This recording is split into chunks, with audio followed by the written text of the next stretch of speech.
The church is to be a place of community that goes far beyond the four walls of a building, connecting, caring, touching, really reaching out, all of these things, community and connection. Have you ever heard of the one another's?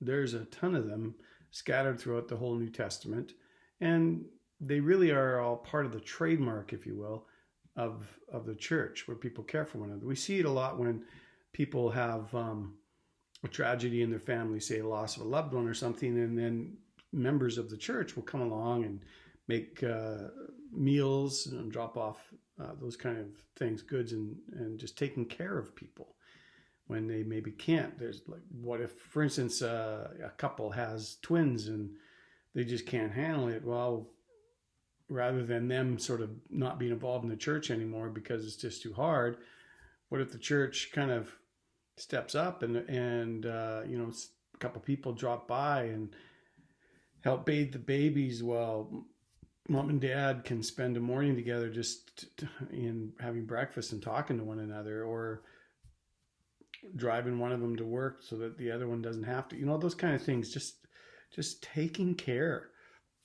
The one another's, man, there's so many. There's be at peace with one another. Don't grumble with each other. Be of the same mind with one another. Wait for one another before taking communion. Don't bite, devour, or consume one another. Seriously, don't do that. Don't boastfully challenge or envy one another. Gently, patiently tolerate one another. Bear with one another. Forgive one another. Love one another. Seek good for one another. Don't repay evil for evil.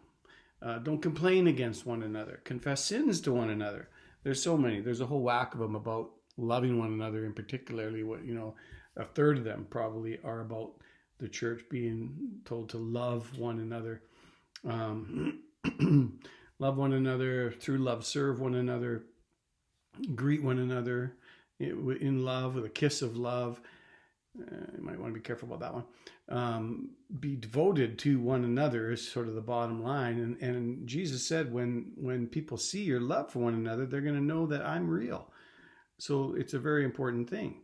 There's also ones on humility and judging and caring and being truthful to one another and comforting one another, encouraging one another, even more so as you see the day approaching.